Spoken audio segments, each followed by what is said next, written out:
que no solo los profesionales que estamos en el ámbito de la salud o del social reflexionamos sobre lo que nos acabas de decir, ¿no? Porque también hay otros profesionales que están involucrados y muy involucrados en esto de la atención centrada a la persona, en ofrecer a las personas mayores, personas con demencia, toda un entorno saludable, amigable. Y tenemos al teléfono aquí a Santiago Quesada, que es arquitecto, profesor del Departamento de Proyectos, de proyectos arquitectónicos y director del grupo Healthy Architecture y City de la Universidad de Sevilla. Buenas tardes, Santiago.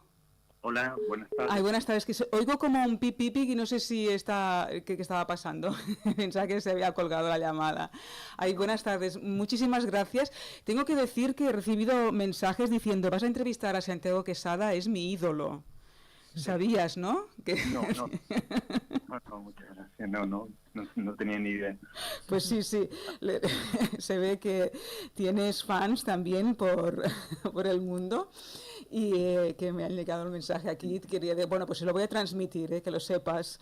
Bueno, muchas gracias. No lo sabía, pero bueno, encantado, ¿no? Y claro, esto se tiene que saber también, ¿no? Bueno, muchas gracias, sinceramente, por haber aceptado esta entrevista. Y vamos, porque queremos sacarte mucho jugo, Santiago, y vamos, ¿cuál es la propuesta, la atención centrada en la persona en la arquitectura en concreto? Bueno, la atención centrada en la persona, desde nuestro punto de vista, desde la arquitectura, consiste en construir entornos, espacios, lugares con una visión holística, es decir, considerar como eje primordial del diseño al ser humano con toda su diversidad y con todas sus capacidades. Y el objetivo, pues, es promover su bienestar, la autonomía y, por supuesto, la salud, ¿no? Al final, en definitiva, mejorar sus condiciones de vida y su calidad de vida, ¿no? ¿Y cómo puede ser esto una definición un poquito abstracta, pero cómo se materializa? Bueno, pues por ejemplo, priorizando las necesidades individuales y realizando, antes de diseñar y construir edificios, estudios previos y directos con los usuarios, centrados en las personas, para conocer de primera mano qué necesitan y cuáles son sus deseos y necesidades. O sea, en esa línea, algunas de las investigaciones que nosotros realizamos, pues trabajamos con personas para preguntarles, para percibir cómo reaccionan a determinados espacios, cómo reciben determinados estímulos de los espacios, o sea que constantemente están interactuando con las personas. Otro punto es promoviendo su autonomía y su independencia, es decir, crear espacios que faciliten la movilidad, accesos fáciles, seguros, que los espacios sean reconocibles. Otro punto de este diseño centrado a la persona puede ser entornos flexibles, que se vayan adaptando conforme a sus necesidades, es decir, conforme van envejeciendo y su movilidad se va también reduciendo y también haciéndolos más seguros. Es uno de los retos al que se enfrenta la arquitectura, es decir, diseñamos una vivienda que es la inversión fundamental de una persona, de una pareja, por 50 años y es muy difícil cambiar la distribución de una casa. El reto está en cómo hacer viviendas flexibles para que se vayan adaptando conforme va cambiando la forma de vida de las personas. Otra forma, bueno, pues promover el bienestar fisiológico, psicológico y social, pues a través de muchos factores que luego quizás pues desarrollaremos un poquito más, pero vamos, controlando la iluminación, el ruido, la temperatura, la humedad, etcétera. Y sobre todo no es que haya una jerarquía, todos estos elementos interactúan entre sí, pero es muy importante diseñar un entorno reconocido y reconocible, es decir, diseñar espacios que tengan sentido y que tengan un significado, y que ese significado y sentido sea comprensible por las personas que lo habitan y lo usan. Santiago, ¿cómo se hace esto? Porque Chon, que es la vicepresidenta de la FATE, que es la Federación de Asociaciones de Mayores de aquí Cataluña, hablaba, ¿no?, de esta transición, que no es tanto transición, que es de un día para otro, te vas de tu casa a la residencia. ¿Cómo se hace esto?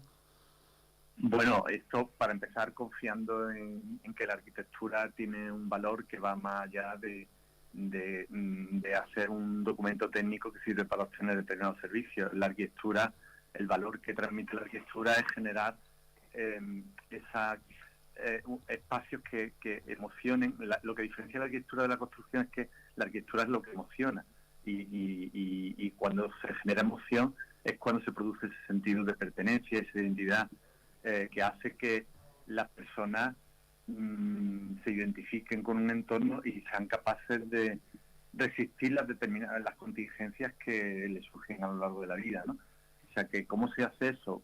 ¿Cómo se hace eso Pues, cuando vas construyendo en una residencia, por ejemplo, ¿no? Para que sí, sea significativo, que sea reconocible. claro, bueno, y que tengan espacios, pues que tengan una buena dimensión, que tengan una relación con el exterior, que no haya esos pasillos infinitos, que las habitaciones no sean una batería continua de habitaciones, que no tengan un concepto institucional. O sea, una residencia no es un sitio donde alguien va a dormir, a comer y a echar el resto de las horas del día. Tiene que ser un lugar que fomente la interacción social, no solamente entre los residentes, sino con el exterior. Por eso es fundamental que a lo mejor las residencias, bueno, están también en los extrarradios y tal, pero que estén integrados con el entorno habitual es también muy importante. O sea, cuando te estaba escuchando y leyendo un poco tus artículos, me hacía acordar de aquí, recientemente han construido, es un hospital, ¿eh? Pero me hace acordar de que ellos han, un hospital del Nuevo Evangélico, un hospital sociosanitario que han construido aquí y están muy orgullosos, un hospital precioso, pero principalmente ellos están muy orgullosos de la habitación, cómo la han diseñado, porque los dos pacientes que están allí en la habitación pueden ver la ventana, que la ventana me parece que da al mar.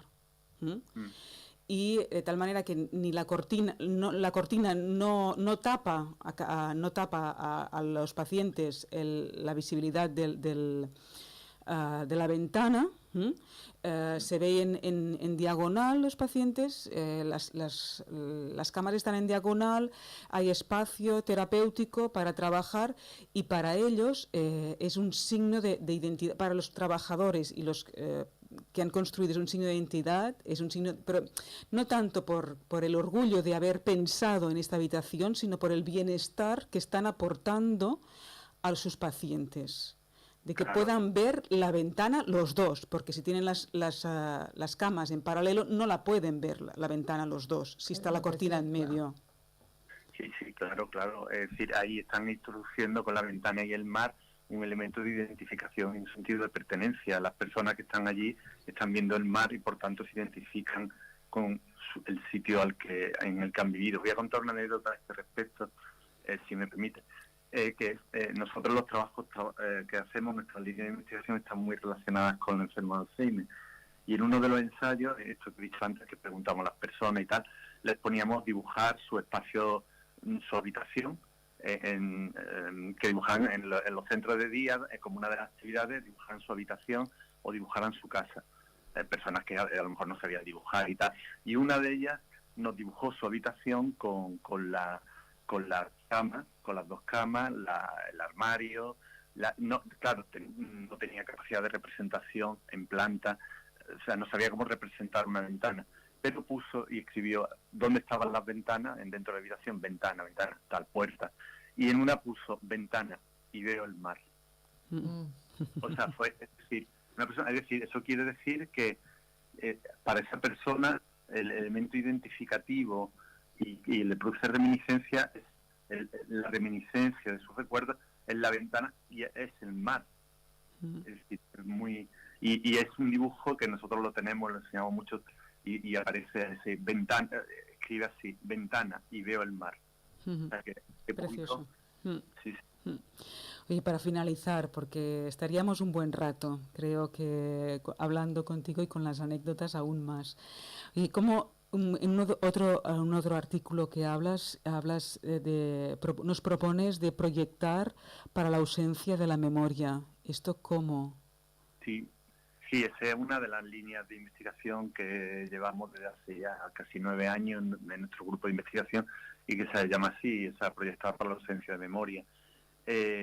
Bueno, eso significa pensar el diseño pensando en el soporte de la identidad, de la orientación, del bienestar de personas que van perdiendo la memoria semántica, la memoria episódica y que tienen problemas de orientación en el espacio y en el tiempo. Y entonces, bueno, el construir una determinada arquitectura para sostener, primero para que el entorno sea seguro, para producir que tenga autonomía, es decir, que tengan capacidad de seguir haciendo cosas en el día a día y también reducir la ansiedad, mantener una cierta conexión con el entorno cercano o exterior, es muy importante. O sea, y en eso llevamos trabajando, en una investigación que nos está dando también muchas satisfacciones, en diseñar no solamente los entornos domésticos, sino los entornos de la residencia o la residencia y también los centros de día, ¿no? Y cómo, bueno, pues apoyando eso, lo que he dicho antes, la orientación espacial y temporal, con el uso de referencias visuales, ambientes que sean legibles, con la evocación de la memoria emocional y autobiográfica, que es muy importante, o sea, incorporando elementos personales y familiares en la decoración, elementos de reminiscencia, también.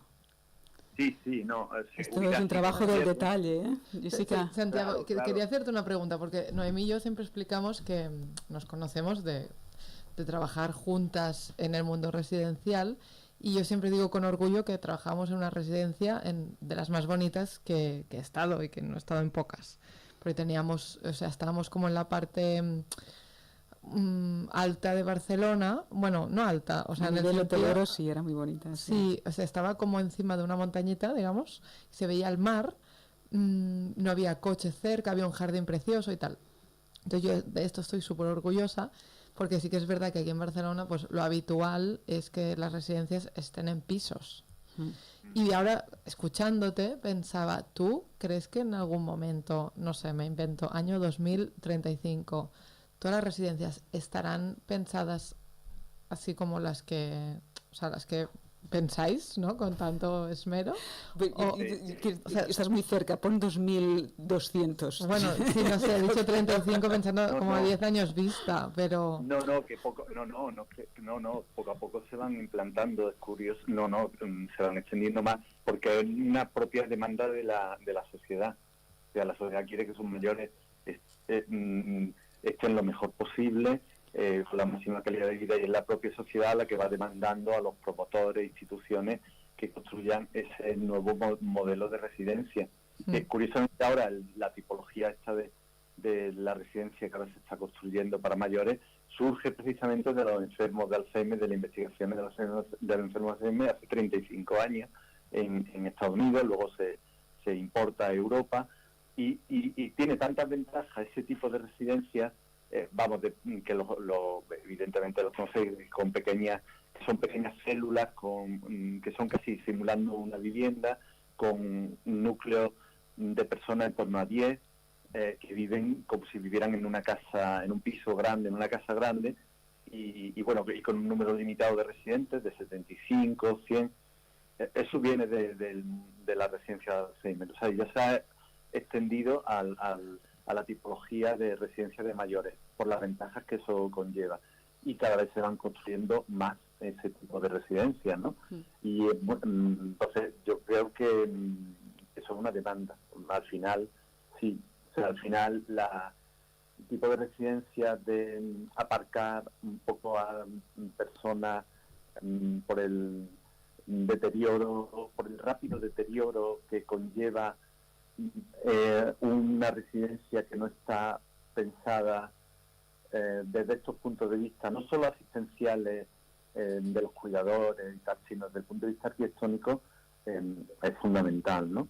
Claro, aquí se puede argumentar que para este tipo de residencias pues que hace falta mucho terreno, o mucho espacio, o mucho dinero, son muy caras. Yo creo los ejemplos que hay por ejemplo en Tokio, más carencia de espacio que hay en Tokio, no creo que haya, y ahí hay residencias, evidentemente a lo mejor no son tan extensivas como algunas que se están construyendo, no sé, en Holanda o en Estados Unidos, etcétera, pero con estos conceptos, o sea, que al final es la propia sociedad la que va demandando. La que va empujando. O sea, que yo no diría que tan a largo plazo, ¿eh? Vale, me he pasado entonces. 2040.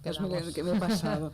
Oye, Santiago, continuaríamos, sinceramente, pero el tiempo es limitado y muchísimas gracias por aceptar nuestra propuesta y esperamos contar contigo alguna otra vez. Jessica me ha dicho, espero que vuelva otra vez. Digo, vale, si él quiere, sí. No, es que creo que da para un programa entero. Sí, sin duda. Y la verdad que habría que hablar, bueno, eso, lo de la accesibilidad cognitiva tan en boga ahora, etcétera.